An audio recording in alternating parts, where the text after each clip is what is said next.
So, moving on. Jordan gone cuckoo? Maybe.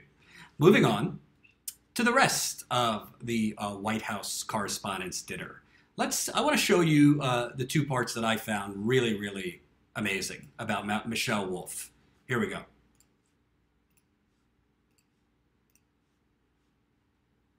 If I can find it, that is. Here we go.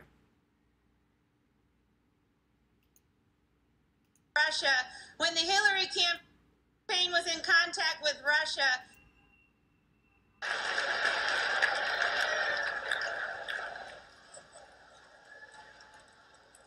it is kind of crazy that the Trump campaign was in contact with Russia when the Hillary campaign wasn't even in contact with Michigan. It's a direct flight. It's so close. Isn't it amazing? Isn't it amazing that a comedian, and bravo to her, I thought she did a terrific job. Yeah, there were some jokes that were a little crass. One might have insulted Press Secretary Sarah Sanders' facial expression. I listened to it twice. I don't know for certain if that was her intent to insult her facial appearance. I don't think it was her intent, but maybe people in the room took it that way. I don't know. Other than that, I thought she was fabulous. I thought the awkward moments were because journalists don't like to be insulted because they're not actual journalists. They're public relations professionals. And she basically told the truth, which insulted these journalists. But what she just said there was amazing. Amazing that a comedian, it's a comedian that is pointing out the obvious. It wasn't Russia. Oh, you want to know what that Seinfeld clip is? You wait, that's the next story. It wasn't Russia why Hillary Clinton lost. She barely went to Michigan. The comedian left out. You missed your direct flight to Wisconsin. Hillary Clinton didn't even campaign in Wisconsin. Democrats hadn't lost Wisconsin since 1984, so Hillary Clinton said, let's take it for granted. Do you know Hillary Clinton? You don't really hear this in corporate media. She pulled out most of her volunteers out of Michigan like weeks before the election. Do you know Hillary Clinton's campaign didn't actually get on the radio in front of African-American radio specifically till like a week before the election in Michigan? But no, Trump has these sinister contacts with Russia. So that's why Hillary Clinton lost. Not because, she was a bad campaigner. She was a bad campaigner. She was an awful campaigner. I mean, it's truly, truly unbelievable that a comedian, it's truly, truly unbelievable that a comedian of all people is pointing out the obvious, that Hillary Clinton lost because she was a terrible, terrible candidate, because her campaign made dumb, dumb decisions. Do you know she went to Arizona the last week of the election trying to win Arizona, which is a Republican state, instead of going to Michigan and Wisconsin? Do you know that? But this was my favorite part. This right here was my favorite part of Michelle Wolf. Let's show you.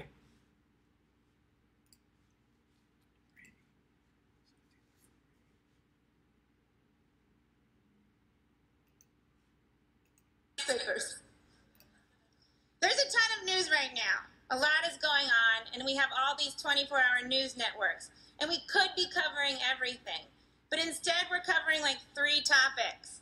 Every hour, it's Trump, Russia, Hillary, and a panel of 4 people that remind you why you don't go home for Thanksgiving. Milk comes from nuts now, all because of the gays. You guys are obsessed with Trump. Did you used to date him? Because you pretend like you hate him, but I think you love him. I think what no one in this room wants to admit is that Trump has helped all of you. He couldn't sell steaks or vodka or water or college or ties or Eric. But he has helped you. He's helped you sell your papers and your books and your TV. You helped create this monster, and now you're profiting off of him. Preach. And if you're going to profit off of Trump, you should at least give him some money because he doesn't have any. Trump is so broke. He grabs pussies because he thinks there might be loose change in them. All right, like So, oh my God, that was so amazing. I mean, literally, a comedian of all people, is basically telling the truth. You don't hear that kind of talk among CNN guests. You don't hear that kind of talk among MSNBC guests. You certainly don't hear that kind of talk in the New York Times. But I want to show you that one more time because there was, when it goes to the crowd, when it goes to the audience, there was somebody, the rest of the media was just sitting in silence. Oh my God, how dare she tell the truth? How we're really just corrupt, greedy, fake journalists. But there was one individual kind of cheering. Let me know if you notice who was the individual kind of cheering here. Like 3 topics. Every hour it's Trump, Russia, Hillary, and a panel of 4 people that remind you why you don't go home for Thanksgiving. Milk comes from nuts now, all because of the gays. You guys are obsessed with Trump. Did you used to date him? Because you pretend like you hate him, but I think you love him. I think what no one in this room wants to admit is that Trump has helped all of you. He couldn't sell steaks or vodka or water or college or ties or Eric. But he has helped you. He's helped you sell your papers and your books and your TV. You helped create this monster and now you're profiting off of him. And if you're gonna profit...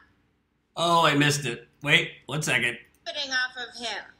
Oh, who's that bald guy right there? Everybody else? Oh, how dare you insult us.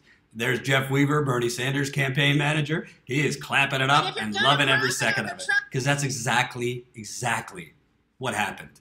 That is exactly what happened. Instead of covering Bernie Sanders, instead of covering his exploding movement, I remember I was at Washington Square Park covering his rally that had inside the park 28,000 people. Around the park, the estimates were 40,000 in total when you add in everybody who was around the park. CNN had empty podiums of Donald Trump. So Jeff Weaver knows more than anyone that the media is what created this monster. The media who is aghast. This isn't normal. Donald Trump's not normal. He's going against social and presidential norms. Yeah, they created him. And now they're profiting off of him. That's why they don't cover Flint. That's why they don't cover environmental genocide. That's why they don't cover police brutality at length. That's why they don't cover local and state level corruption. There's a lot of corrupt officials, probably in your neck of the woods. But they don't think that's profitable. I do think that's profitable. I think real journalism is profitable because you know what? I remember when I was at the Young Turks, they did a fundraiser. I think they raised a few dollars off of real reporting. Do you remember that? I think they raised $2 million for more real reporting in the field. So apparently people do want real reporting. Apparently people are willing to pay for it. As a reminder, your contributions are going to help me get back in the field. But what was really the best part of what she said is you guys are doing this for straight profit. That's why you only talk about 3 subjects. She started it off by saying, you guys are 24/7 news outlets. You could cover a million things. You have the resources to do it. Yet you pretty much choose to cover Trump, Russia. I don't see that much on Hillary Clinton in the corporate media. It's Trump and Russia. Trump's tweets. Trump's speeches. Trump's schedule. It's truly astounding. And by the way, this is why I left corporate media. When I was at MSNBC, that was the last place I worked at, cable news. They literally, do you remember Rush Limbaugh called a Georgetown University student, what was her name? Sandra Fluke. Rush Limbaugh called her, I believe, a slut. They literally on MSNBC, when I was there, covered this for 2 straight weeks. That's all they covered. 2 weeks. And that was my point of no return. Of course, I think it's terrible that a radio host would call a young woman a slut. That's not the point. It is terrible, but that doesn't need to be covered for, I mean, days and days and days, and frankly, 2 weeks. It's insane. Totally insane. But this is the corporate media we have. It's not media, it's infotainment. It's infotainment. Heavy, light on the info, heavy on the tainment. So what I think is the takeaway to me, so you have Andrea Mitchell. Look at this. Andrea Mitchell tweeted this. Apology is owed to the press secretary and others grossly insulted. Grossly insulted. Nye Michelle Wolf at White House Correspondents Association dinner, which started with an uplifting, heartfelt speech by Margaret Tullow. Comedian was worse since Imus insulted the Clintons. So there's two aspects to this that I want to point out. First and foremost, how tipsy was Andrea Mitchell when she wrote this tweet. Apparently she forgot how to spell B-Y. That's how you say bye. Apparently Clinton's has a comma now. I'm not knocking her. I misspell tweets quite often. We all, are busy and sometimes misspell things, but come on, Andrea. I mean, you got 1,500 retweets here. You can't spell. Let's work on that, shall we? But other than that, Michelle Wolf has to apologize to the press secretary? Andrea, I don't know if you got this memo, but you're a quote-unquote journalist. You're not supposed to be chummy with the press secretary. You're not, frankly, even supposed to have a relationship with the press secretary other than hi, bye, and reaching out when you have news that the press secretary doesn't want revealed. You're not supposed to be chummy or apologize to the press secretary. If anything, Sarah Sanders should be apologizing to the media and the people because she lies on a daily basis. She lies as often as she breathes. You should also apologize, frankly, because your husband ruined the economy as Federal Reserve Chair, Alan Greenspan. That's snail. Human says Greenspan's wife does as she pleases. This is true. This is true. And by the way, Andrea Mitchell is the symbol, the personification of the cocktail crowd journalist. If you read a book called This Town, oh boy, This Town, it drops the veil on this town, which is DC. Andrea Mitchell, she don't miss the cocktail parties where she brushes elbows with the same exact politicians she's supposed to be grilling and holding accountable and being aggressive to, not chummy with. I'm not saying you have to have a uncomfortably awful relationship with government. You don't have to pass them and not say hello.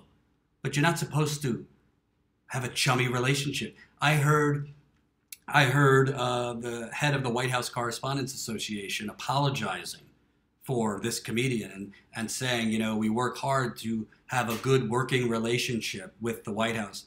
Yeah, you work really hard, meaning you bend over backwards to get access, because that's what they are. They're not journalists, they're access merchants.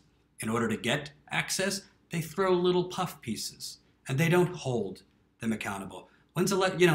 Did you actually see the corporate media asking questions to Sarah Sanders about EPA Chief Scott Pruitt over his devastating policies? Or did you hear them grilling her on whether he had some corrupt hotel deals or got hotel deals from a lobbyist?